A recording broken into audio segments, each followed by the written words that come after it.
The world watched in silence.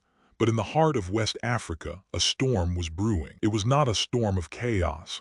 It was a storm of awakening. Burkina Faso, a small nation with a giant heart, had finally said a word that shook the entire world. No. And at the center of it all stood Captain Ibrahim Traoré, the man who dared to challenge decades of Western dominance. The man who made a continent believe again. That day, the day Traoré said no, Africa finally woke up. They called it madness. They said it was political suicide. But for Traoré, it was destiny. He had watched his people toil in mines, while their gold filled foreign banks. He had seen farmers work endless fields, yet import food they could grow themselves. He had seen leaders bow, smile, and sign deals that bled Africa dry. And he had had enough. When a Western delegation arrived in Ouagadougou, with smiles, briefcases, and promises, they thought they'd meet another puppet. Instead, they met a lion. "My people will not starve while you fill your pockets," Traoré said, his voice cutting through the marble room like thunder. He refused billions in so-called aid. He rejected military deals dressed as partnerships. He tore apart contracts that made Burkina Faso dependent. For the first time in modern history, a leader stood up and said, "Africa will rise, not with your permission, but with our own power." News spread like wildfire. Across Africa, from Dakar to Dar es Salaam,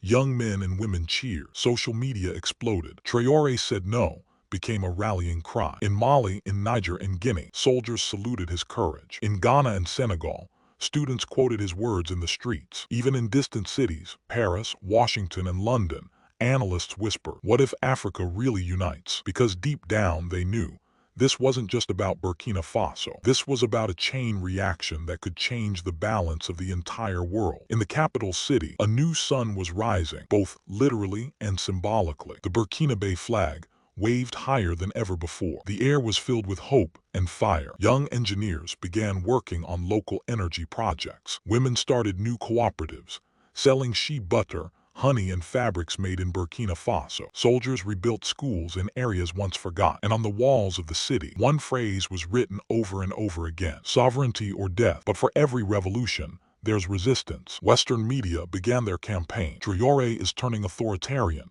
they said. He's isolating his people, they wrote. They called sanctions. They froze accounts.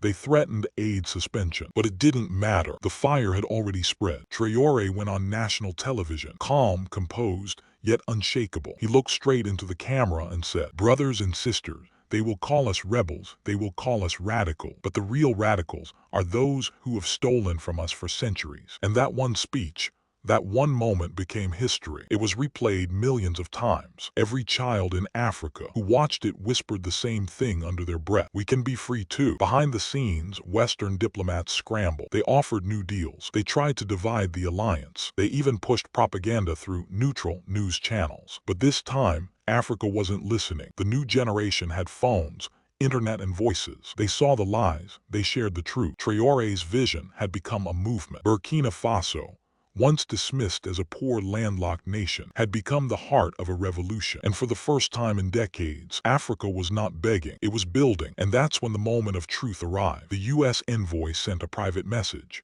A proposal worth $500 million on one condition: allow American military bases on Burkinabe soil. But Traoré's answer was the same as always: no. When the document was presented, he stood up, folded it, and said quietly, "Burkina Faso is not for sale." The room went silent. No one had ever done that before. Not like this, not with such clarity. Outside the presidential palace, thousands gathered chanting his name. They weren't cheering a politician. They were celebrating freedom. And while Western analysts tried to calculate what had gone wrong, they missed the simplest truth. Africa had remembered who she was. The land of gold, the cradle of civilization, the mother of all nations. And this awakening, this roaring defiance, had one face, one voice, one name: Ibrahim Traoré. But the story didn't end there. What happened next would shake the global system itself. When the powers that once ruled Africa realized they were losing control, the world stage was trembling. After Traoré's historic no, Western capitals fell into quiet panic. For decades, they'd pulled the strings: political, financial, and military. Now, a young captain from a small West African country had cut every single one of them. Meetings in Paris ran past midnight. Washington's think tanks wrote report after report. The words Burkina Faso were suddenly everywhere in headlines, on news tickers, in intelligence briefings. They couldn't believe it. A 36-year-old soldier had just broken the system. Traoré didn't stop there. He called upon neighboring nations, Mali, Niger, Guinea, and formed what the world would soon know as the Alliance of Sahel Nations. The message was clear: if we stand alone, we fall.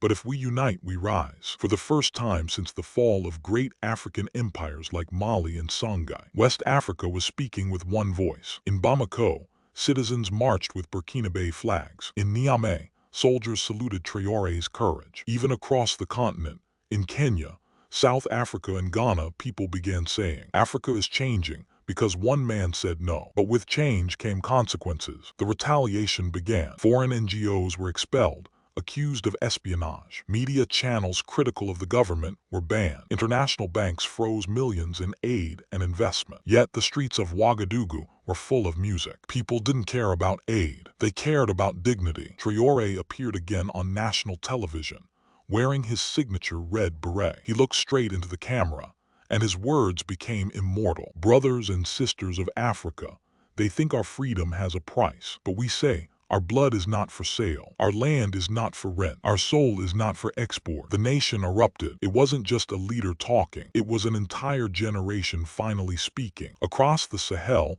something extraordinary was happening. Roads once controlled by foreign troops were now guarded by local soldiers. Burkinabe engineers started repairing old power grids, abandoned by Western firms. Farmers, inspired by Traoré's message, began new community-driven cooperatives. A new slogan was painted across schools and marketplaces: made by us for us. Children learned history that had been erased for years. Stories of African kings, scientists, warriors, and thinkers. The narrative was shifting, but the West was watching and planning. Leaked documents from European diplomatic circles revealed an unsettling truth. They were preparing economic retaliation, sanctions disguised as security measure. They wanted to crush the new African momentum before it grew stronger. Yet Traoré had expected it all. He summoned his advisors late one evening and said, they will try to starve us into submission, but they forget hunger builds fighters, and fighters build nations.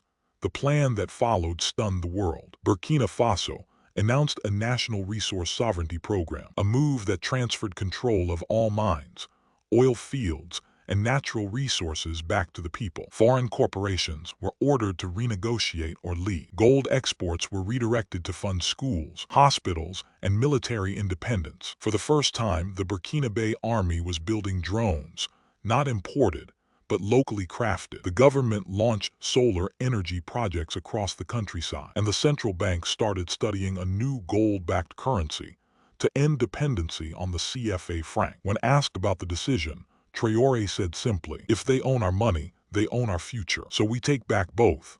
Western media called it economic suicide. African people called it rebirth. Everywhere there was pride and fear, because never before had an African nation pushed this far, this fast. The message was spreading, and so was unity. Soon, students across Africa began wearing t-shirts that read, Traoré Spirit, Africa First. Songs, poems, documentaries, all celebrated this new era of defiance. And through it all, the captain remained humble, refusing to call himself a hero. I am not fighting for power, he said. I am fighting so that my son's children won't need to fight again. But beneath the celebration, shadows were moving. Satellite images showed unidentified drones flying over Burkinabe airspace. Western intelligence agencies were suspected of funding dissidents within the borders, and whispers spread that an attempted coup might already be underway. The people stood alert. The army stayed loyal. And in the heart of Ouagadougou, Traoré addressed his nation one more time. His voice echoed through the radios, the televisions, and the hearts of millions. Brothers and sisters, we are surrounded not by enemies, but by fear. Fear that we will fail. Fear that we will give up. But fear dies when courage stands up. And today, Africa stands tall. Outside, the crowd erupted into chants of Traoré, Traoré. People waved flags, burned old contracts, and held up signs saying, Burkina Faso is not for sale. Meanwhile, international analysts began admitting what few dared to say out loud. This young man might just reshape Africa forever. His vision had become too big to contain, too loud to silence, too real to deny.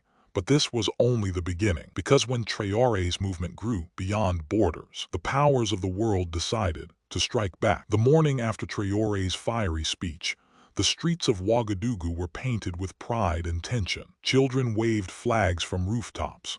Soldiers marched through the markets, not as conquerors, but as protectors of something sacred, a dream reborn. For the first time in decades, the word freedom didn't sound like a fantasy. It was here, in the dust, in the air, in the hearts of the Burkinabe. But far beyond the borders of this new awakening, the echo of Traoré's defiance reached Washington, London, and Paris, and it terrified them.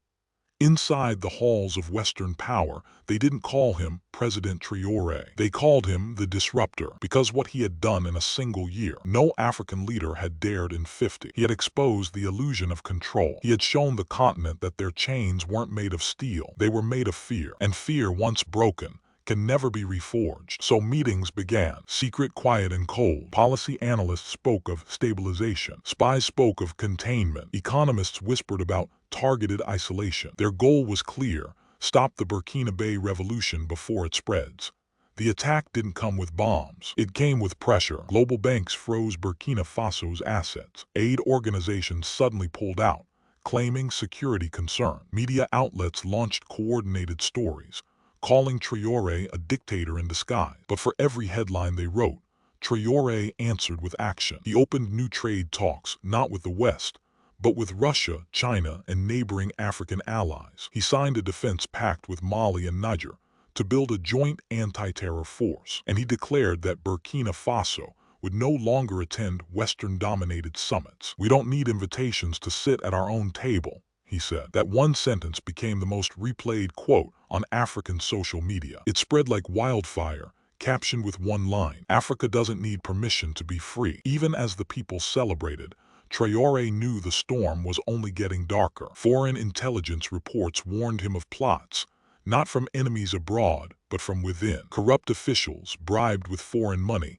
were planning to undermine him. Late one night, inside the dimly lit military headquarters, Traoré gathered his closest allies. The room was silent, except for the sound of boots echoing on concrete floors. He placed both hands on the table and spoke in a low, steady voice. "My brothers, they will not invade us with tanks. They will buy our loyalty, one coin at a time. But if we sell it, we sell our children's future, and I will never allow that." His generals nodded, the room heavy with tension, filled with something unspoken: devotion. Weeks passed. The Western media began predicting Burkina Faso's collapse. But instead, the opposite happened. Factories reopened under local ownership. Women-led cooperatives began exporting handmade products under the label Burkina First. University students started a national innovation drive, building small-scale machines for farming, energy, and transport. Across Africa, something ancient and powerful was awakening: confidence. Leaders from smaller nations started echoing Traoré's speeches. Even the youth in cities like Lagos, Nairobi, and Johannesburg began saying, "If Burkina can do it, so can we." The revolution was no longer political. It was psychological. But when hope grows, the enemy grows desperate. One morning, international news broke. A failed coup attempt in Burkina Faso. Armed men tried to storm a military base outside Ouagadougou. They were stopped, but not by elite troops, by ordinary civilians. Videos flooded the internet. Women banging pots in the streets, shouting, "You will not take our future." Farmers formed human shields around the presidential palace. Even schoolteachers stood guard,